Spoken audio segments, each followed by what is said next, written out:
Glacier National Park, Montana. Big changes are here.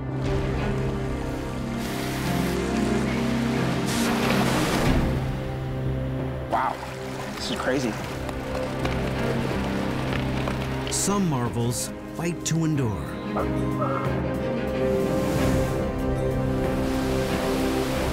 As fresh wonders are revealed.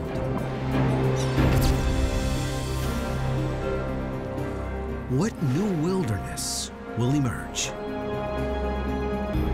That's a massive feature up there.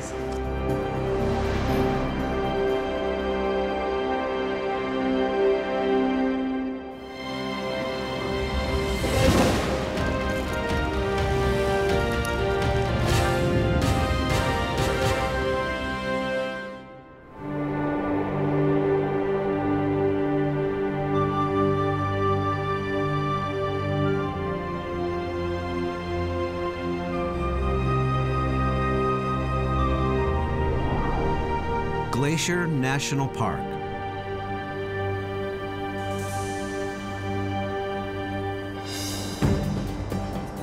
Six dramatic peaks over 10,000 feet, all carved by glaciers. Lakes that hold icebergs year-round.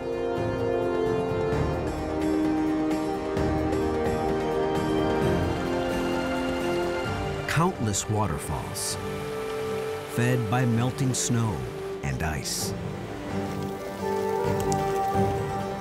To see it, act fast. The Earth is warming at an alarming pace. The great ice masses that shape and support this ecosystem will soon be gone. Many things will never be the same. Plants, fish, mammals. Two big questions. How quickly will it change? And what defiant new wilderness will remain?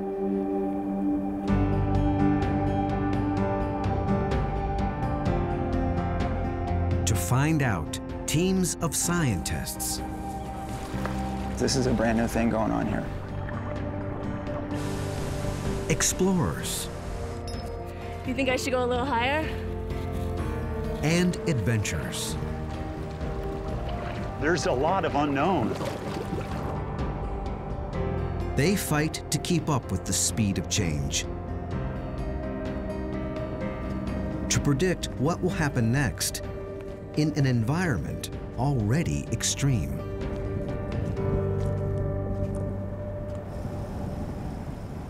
We've had one record of 166 miles an hour before the instrumentation blew away.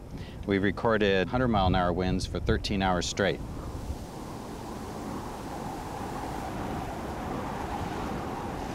Dan Faegre is a scientist for the U.S. Geological Survey and this area's lead expert on glaciers. The right man to lead a key investigation.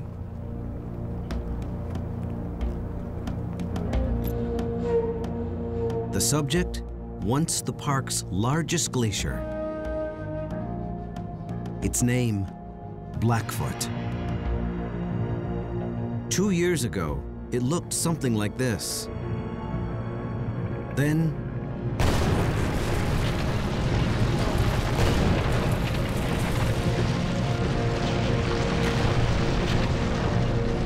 thousands of tons of ice collapsed at once. Some 25 acres gone. Perhaps a defining moment for this wilderness.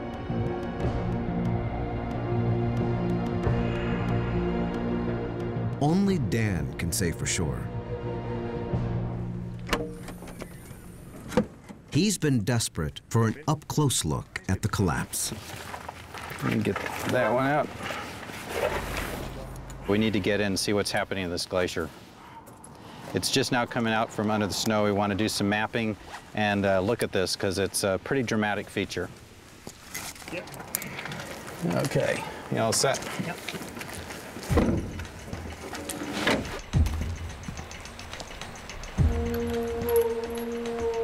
It's a 3-day expedition, much of it off the beaten track.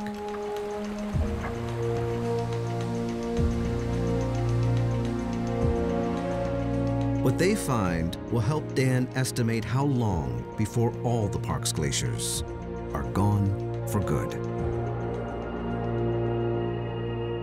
The rate at which we've seen glaciers melting here is already quite dramatic, but when they're occurring in these large events like this, it means that the pace is quickened.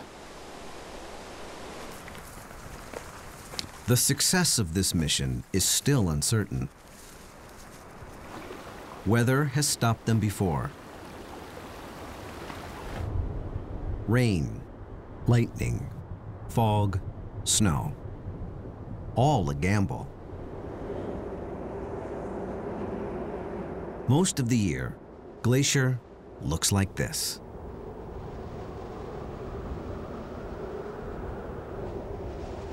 The true nature of this wilderness hides beneath a blanket of white, up to 20 feet deep.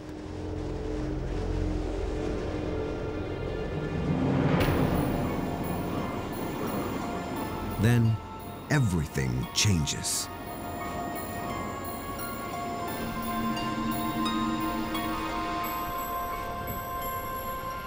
Summer opens a window, and for a brief time, explorers try their luck.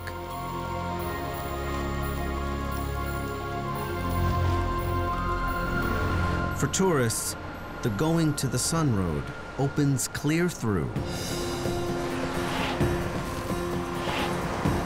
The only road that cuts through the heart of this million-acre wilderness.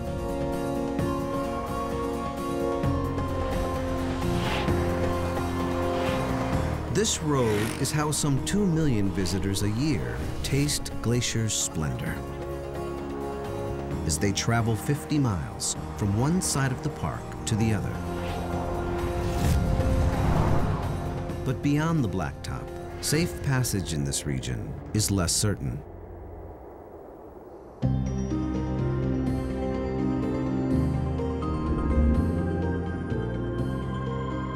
Where Montana borders Canada is a mountainous area ecologists call the crown of the continent. Right in the middle, Glacier National Park. It joins Canada's Waterton Lakes National Park to make the jewel in this crown.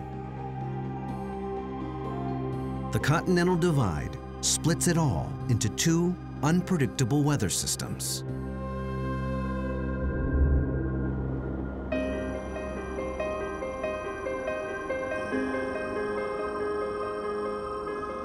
The mountainous western half is wetter,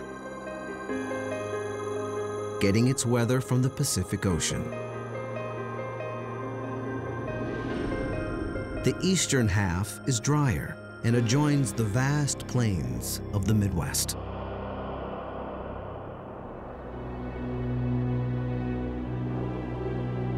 "18 of the park's 26 remaining glaciers cluster along this divide. In the drier months, both sides depend on water from melting glaciers.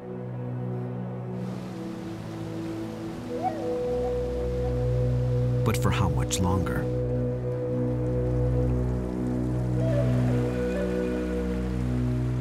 Well, the stream we're next to right now is basically meltwater from the snowfields and the glaciers. A lot of these systems that depend on this water are going to dry up and you'll have big changes in vegetation.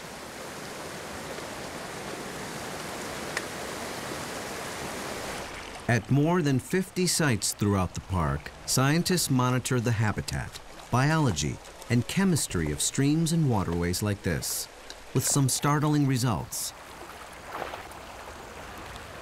It's a circulatory system, and National Parks ecologist Billy Schweiger is the man with his finger on the pulse. It's essentially a collection of vital signs of the health, the the ecological integrity of the streams. The algae on this rock are called didymo. Common name, rock snot. It's natural for some of it to be here. But last week, Billy encountered didymo unlike anything he had ever seen.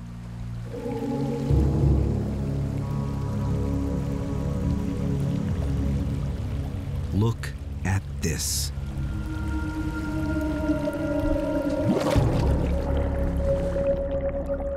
You know, we stumbled upon this the other day, and it's just like, wow, this is crazy. You know, why is this happening? A thick carpet of rock snot covers an area some 100 yards square.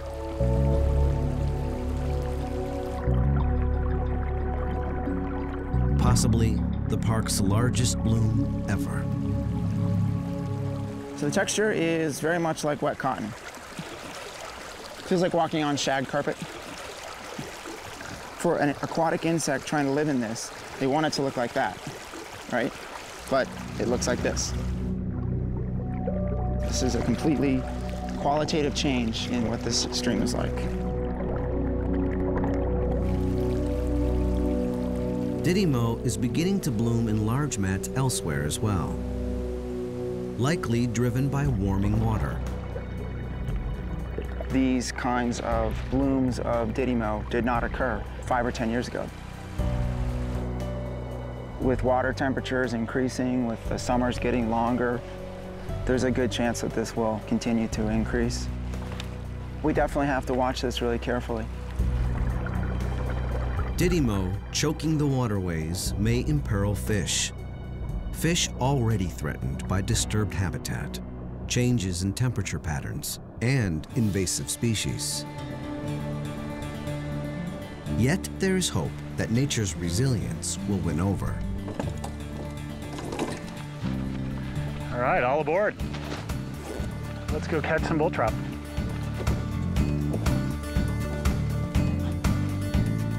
Clint Mulfield is on a 3-day expedition to the park's remote north. What he finds may give new hope to populations threatened by climate change. Well, what's so exciting is that this population might have a better chance of persisting over time in the face of a warming climate.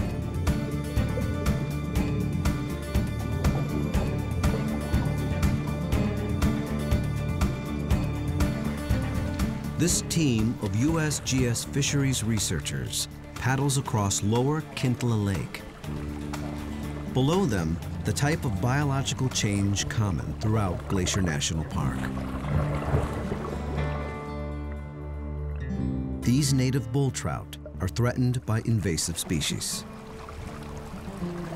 We've seen tremendous declines in bull trout populations to the point that many of these populations are literally on the brink of extinction. But traversing lower Kintla Lake is just the beginning of their quest. They've had a report of odd goings-on in the next lake up. Home to some of the strangest fish in the park.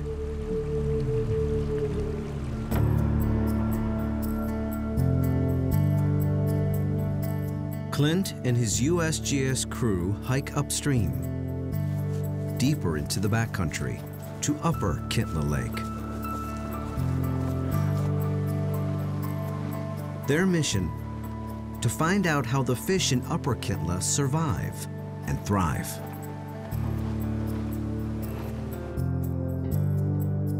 Upper and lower are 2 lakes separated by large waterfalls.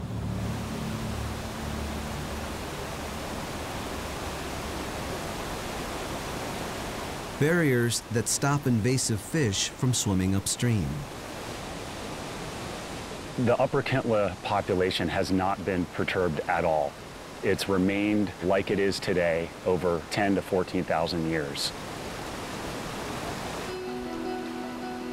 In isolation, upper Kintla's fish seem to have adopted the strangest habits.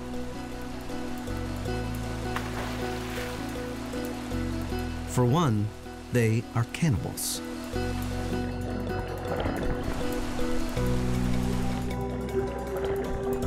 Big bull trout eat small bull trout.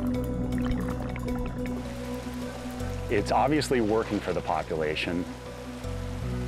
They've done it for thousands of years, so this is something that's been sorted out over, geologic time. Clint also sees last year's gravel piles, fish nests called reds. Only not where he expected them.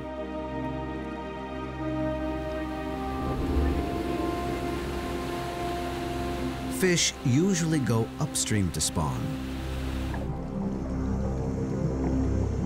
but not the bull trout in this lake.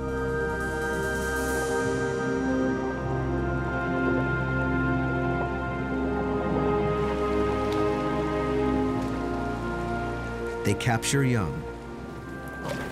Juvenile bull trout. Excellent. Good job. And confirm that these fish use the lake outlet for spawning and rearing. Nice. No one knows for sure why these fish swim downstream to spawn. Oh, there's one. But it's an adaptation that may serve them well when melting glaciers stop feeding the inlets. Under a warming climate, we expect the inlet streams to warm up. And they might not be suitable when the bull trout need to spawn.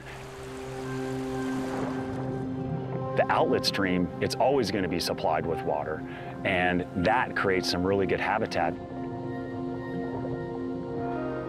There's hope that that bull trout population in Upper Kintla Lake will persist.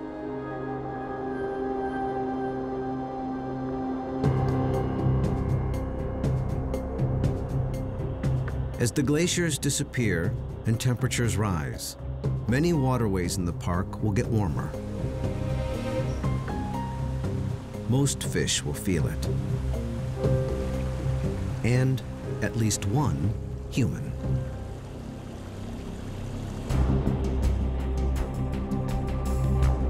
While most adventurers in Glacier National Park tackle peaks and ridges, Mark Enkenbauer combs the backcountry for lakes.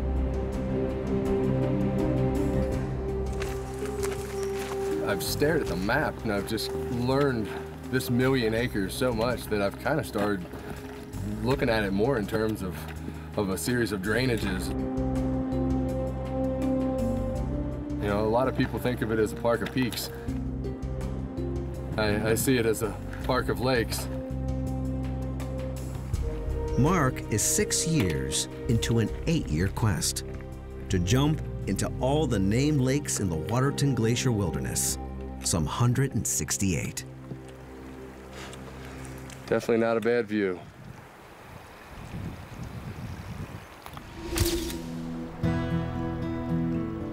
I've done 116 lakes up till now.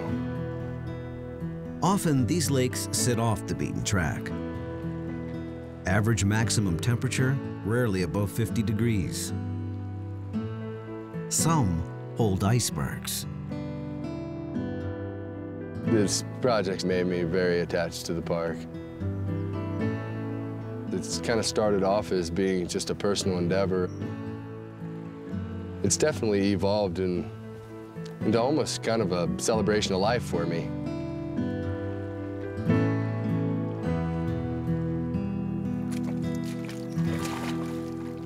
Now, a frigid moment of truth.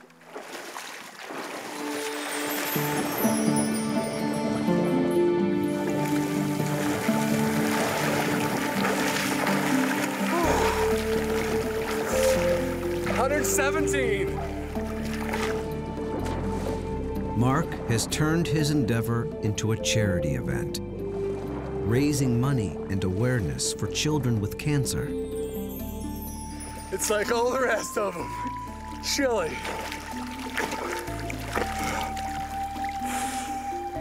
But wonderful.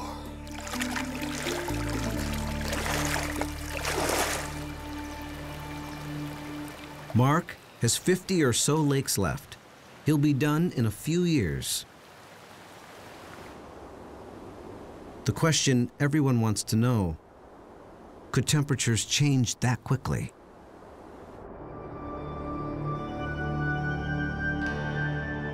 How long before glaciers stop feeding these lakes?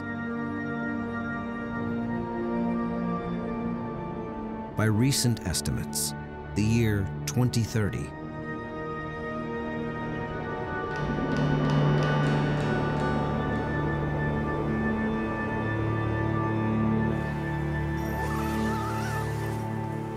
But Dan Faegre may revise that once he gets a good look at the Blackfoot Glacier.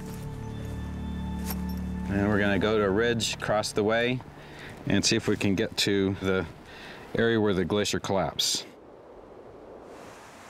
So this is going to be our first up-close look at it. So this is going to be something we're eager to see.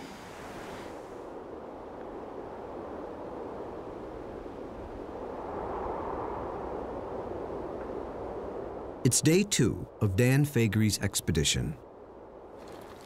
And already the signs reveal a startling fact.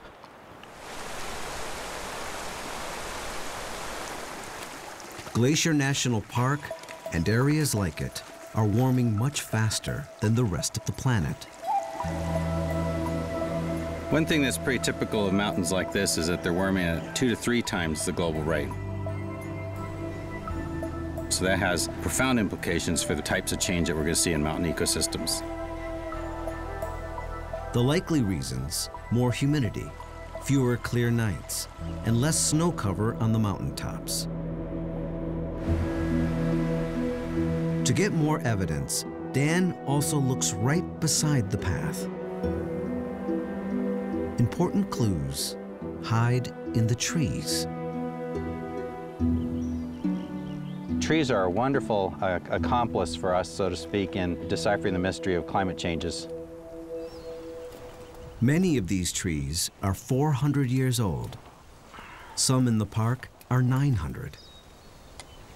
A core sample from this tree can reveal a long history of fire, avalanche, insect outbreaks, drought, and wet periods.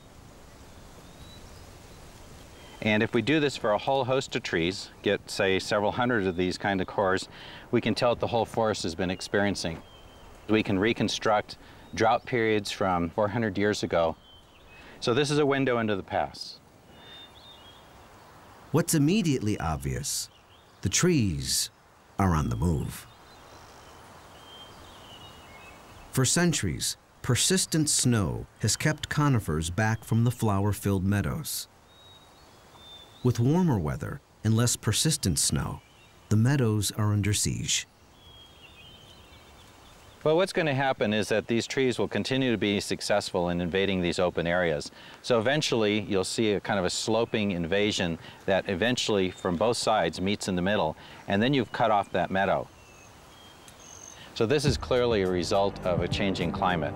These things could not have done this for hundreds of years prior to this. Smaller meadows will mean less food. Many plants here are edible: berries and roots. Glacier lily, prime bear food. If this continues, you'll have some consequences for valued wildlife species like grizzly bears.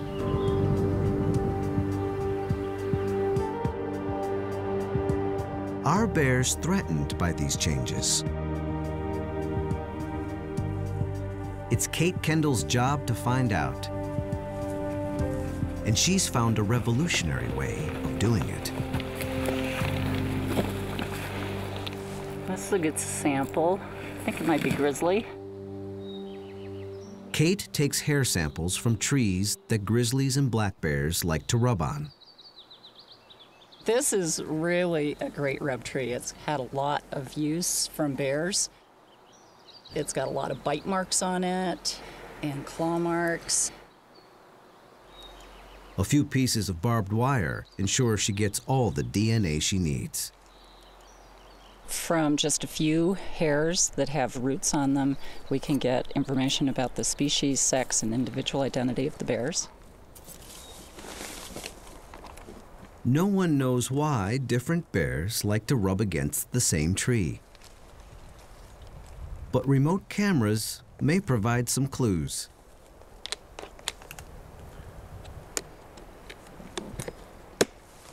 They've captured remarkable footage of bears rubbing.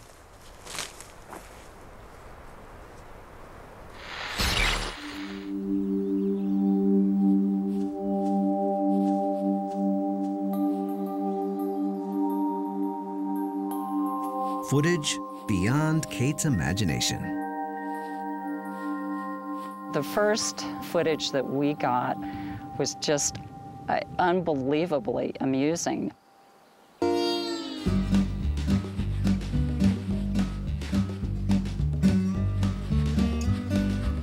We just couldn't believe our lucky stars that we had captured this behavior on film.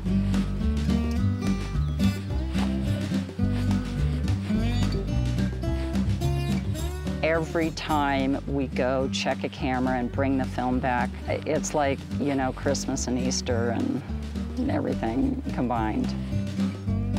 Perhaps the bears are scent marking. Perhaps it just feels good. Either way, the small pieces of wire placed on the trees capture hair.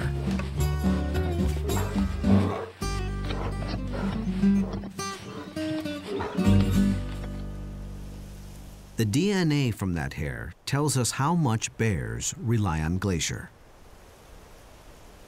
The national park was only a small portion of the wilderness studied, but it holds nearly half of the grizzly bears.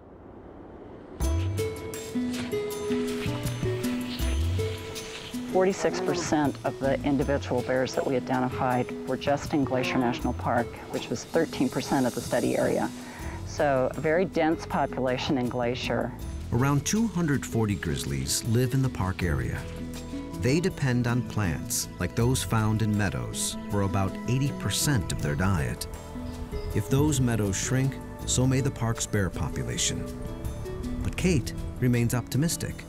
Because grizzly bears are omnivores, they're better able to adapt to climate change. I think their prospects are pretty good here. Not all of the park's mammals may be as lucky.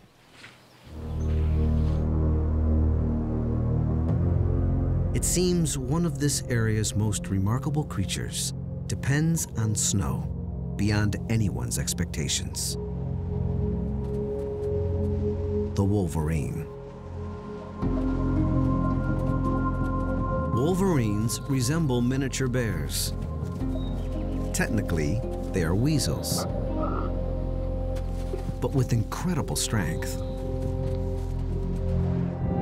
The park supports the highest density of wolverines ever reported in the contiguous U.S. Only about 40 animals.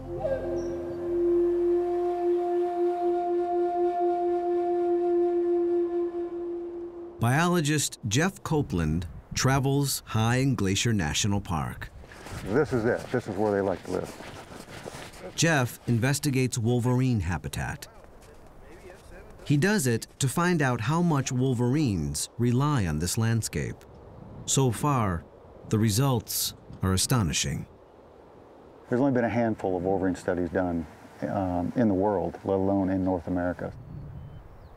We're just beginning to develop a real strong understanding of this animal's role in the ecosystem. The Rocky Mountain Research Station supported a 4-year project. Jeff and his team tracked wolverines to their dens in the dead of winter, when only the bravest entered the park.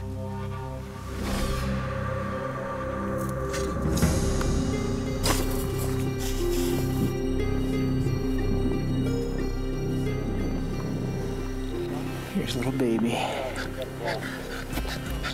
They used GPS collars as well as surgically inserted radio transmitters.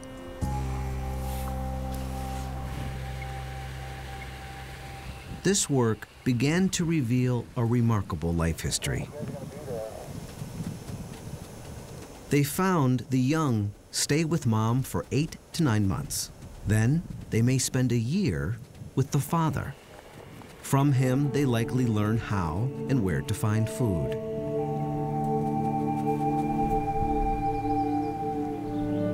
Adult wolverines can cover vast distances over the harshest of terrain, even in the dead of winter. But like any superhero animal, wolverines have a weakness. And it's a big one. A wolverine at 35 below zero can just pretty much kick back and relax. I mean, they can handle it. But what about the upper end? There's got to be some point where it's just too hot. Wolverines will only make dens in snow that lasts until the second week of May. Global warming is reducing the number of places for them to den. Usually, climate change is a very gradual, long-term thing, and animals can often adjust, unless there's some specific characteristic of the climate that they are directly tied to. And we think that may be the case with the wolverine in its dependence on snow. Unless glaciers, wolverines are able to adapt to a changing climate, populations here may disappear. Other animals face a similar predicament.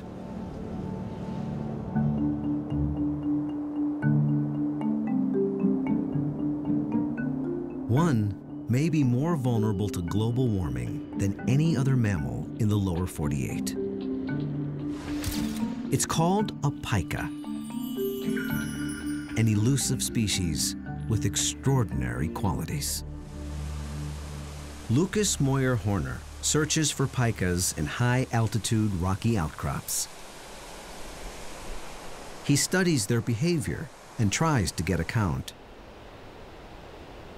They only can live in talus fields, boulder piles, and those are only found in mountain ranges. Even if he can't see them, he can count their food caches and note their distinct sound. That's a pika.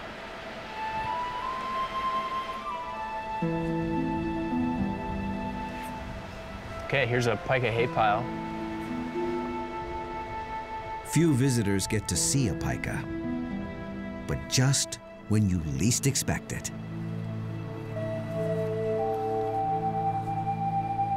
Here's a pika right now. A rare encounter with one of the most uniquely adapted mammals on the planet. And this one isn't shy.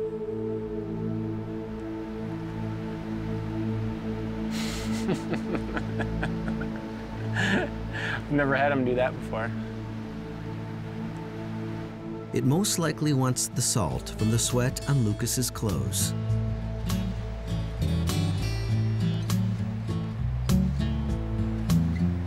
Oh, you actually got through my pants. Congratulations.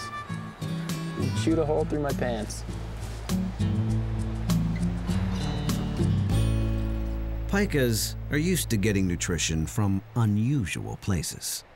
They are so adapted to the cold, they don't hibernate, but stay under these rocks beneath up to 20 feet of snow for 8 to 9 months of the year. To survive, they'll even eat their own feces. There's some nutritional value to it, and they'll actually collect the feces of other species too and eat that. Like this is some marmot scat right here. The problem comes when it gets too warm. If they're outside an ambient temperature of about 80 degrees Fahrenheit, they'll die after about half an hour of exposure. I think they're emblematic of the type of animal that is going to have trouble dealing with climate change. And I think we can learn a lot from how they respond. Southern populations will almost certainly disappear as it gets warmer.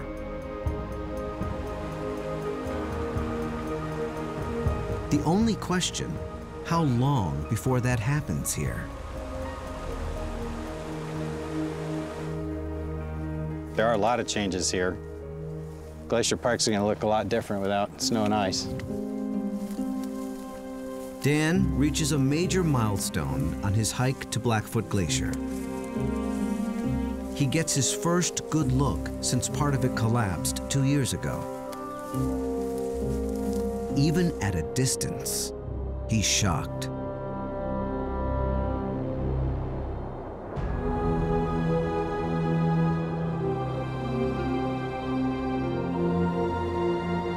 Blackfoot was once the largest glacier in Glacier National Park. Now, from afar, Dan Faegre sees it breaking up. The whole glacier is really coming apart. And now it looks like there's 80, 100 feet of ice is melted. This is quite a bit different than when we last saw it. For a more detailed assessment of glacier melt, scientists dig into the archives.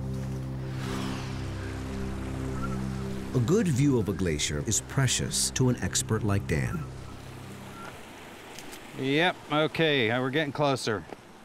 If he can get in the exact right spot. Okay, this is looking good. Sexton Glacier is one where the melting isn't so obvious. Dan aligns his camera to match a photo taken in 1930. Well, there we can see the glacier as it was. There was an open meadow. There's a guy on a horse there. There's a photographer there. Well, I think this is probably the exact perspective. Subtle differences tell him this glacier is thinning.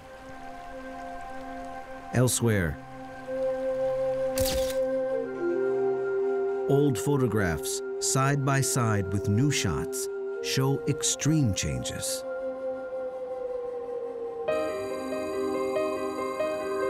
It's a park-wide meltdown. Even glaciers that showed little melting for decades now rapidly retreat.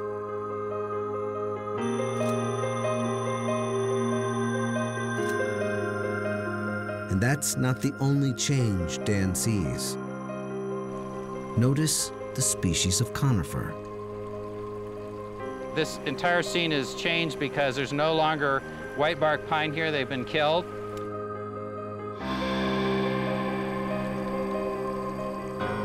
You're not only seeing changes in glaciers, but you're seeing changes in the trees in the same photograph.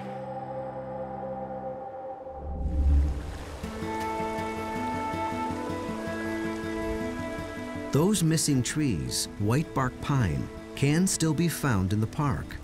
And those who search for them hold great hope for the tree's future. It's 0.18 miles, so off in this direction. Rebecca Lawrence and her group scour the backcountry for survivors of blister rust, a disease caused by a fungus that strangles white bark pine. They start to die from the top down.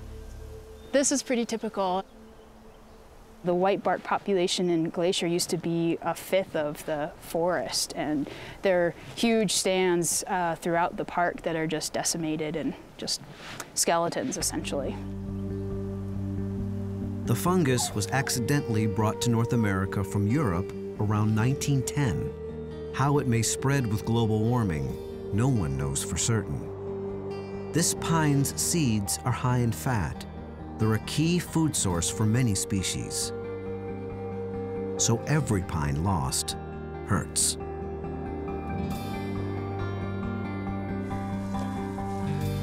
The good news? Every now and then, specialists find a white bark pine that seems to be resistant. I'm so excited. Good. Tight on the rope.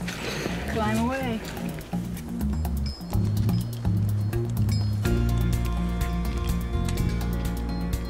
You think I should go a little higher?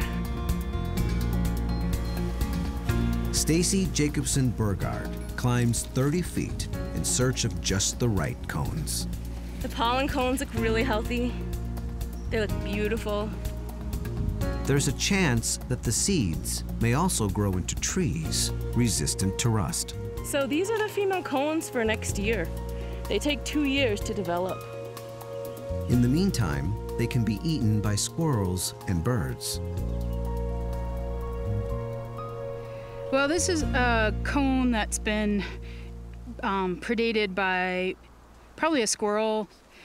So we're trying to prevent the squirrels from eating the cones right now so that we can collect the seeds and to help maintain the population. Okay, are you ready with my cages? Okay. So the team uses mesh cages to protect the cones. Okay.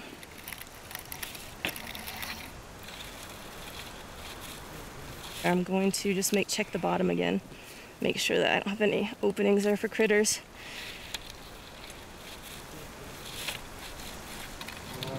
It looks good, they're tight. I'm happy with them. In a few months, the team will return to collect healthy seeds.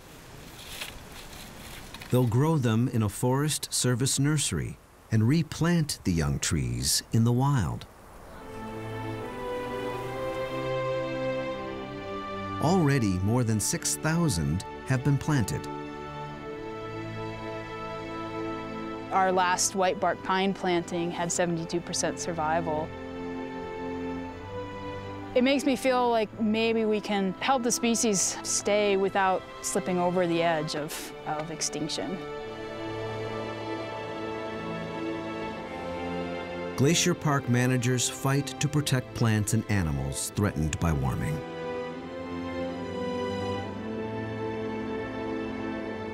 But nothing in our power will stop the glaciers themselves from disappearing.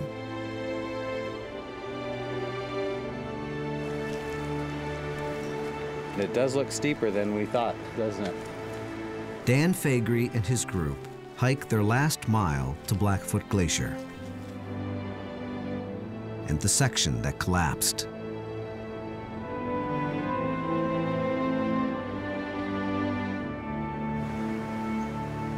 When we get across that one section, we don't know how big the streams are and how dangerous it'll be to cross.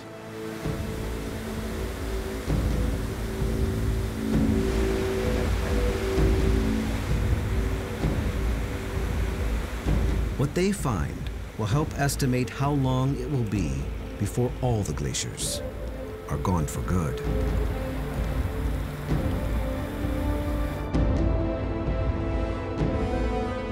At last, over the last ridge to Blackfoot, Dan Faegre braces himself for the worst. Dramatic signs of how quickly Glacier National Park will lose its glaciers.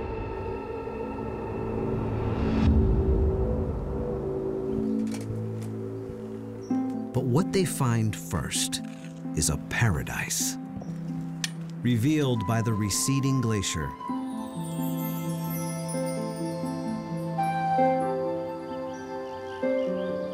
The extent of which they've never seen firsthand. It's pretty impressive.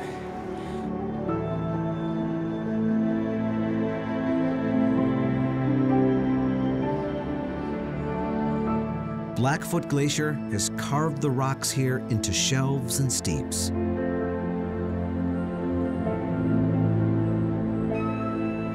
They now channel pristine water into aqua-green lakes.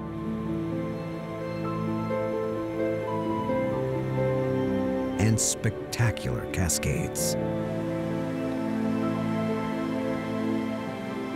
The glaciers are retreating and revealing all this sculpted landscape, and it's really kind of like a large playground. It's kind of an amphitheater of 1,000 waterfalls.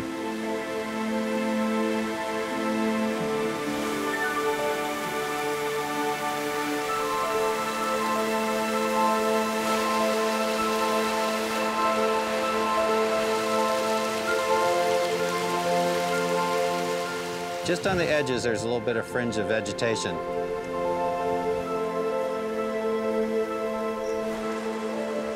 The ice used to reach more than 100 feet above Dan's head.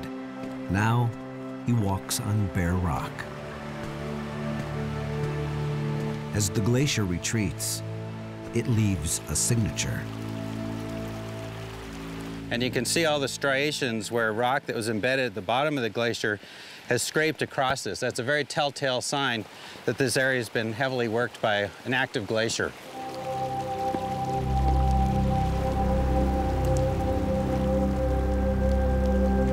Large chunks of ice break off without warning.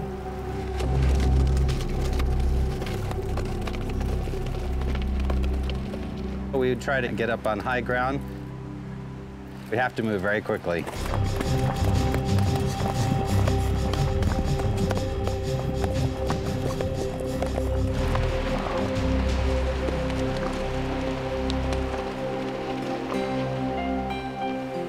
Dan cautiously makes it to the leading edge of Blackfoot. For the first time, he can see up close what is seasonal snow versus what is permanent ice. This is pretty massive. I mean, we have a face here that's 30, 40 feet high, and this is what broke off from the rest of the glacier and went cascading down behind us here. Once you see some disintegration occurring like this, the models that rely on gradual melting are basically not so good anymore.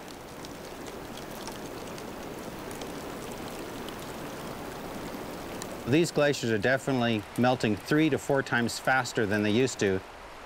As the glacier thins and moves over some of the humpy topography, it just shatters, it just disintegrates. And so it's hard to believe that a glacier can go away this quickly, but when you have a situation like this, these glaciers could be gone in a decade or so. Everyone thought the glaciers would be here for at least 20 more years. Now it seems about 10. Blackfoot itself, once the park's largest glacier, now has areas so thin, they'll likely go even faster. The landscape it carved will remain, but without the ice melt in late summer, most of these waterfalls will cease to flow. This brand new valley of roaring cascades will become a mere whisper.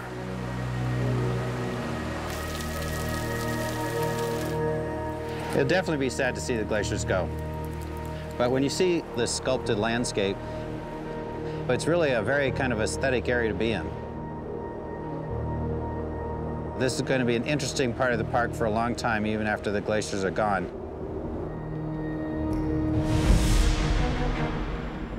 This wilderness is undergoing dramatic changes that we are only beginning to understand.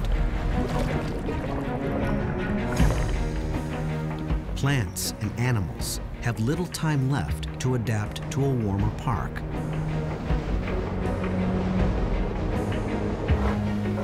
Bears will likely fare better than most. Others will fight to adapt. The more sensitive may be lost from the park altogether.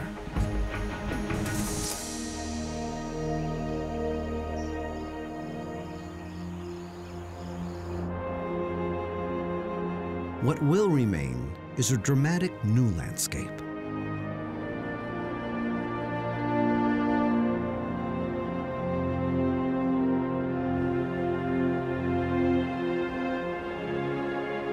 Glacier National Park will keep its name.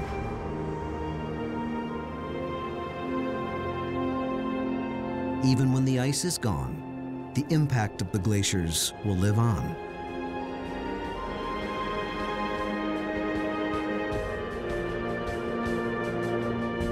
They are like giant sculptors, leaving us with a great work of art to admire for eternity.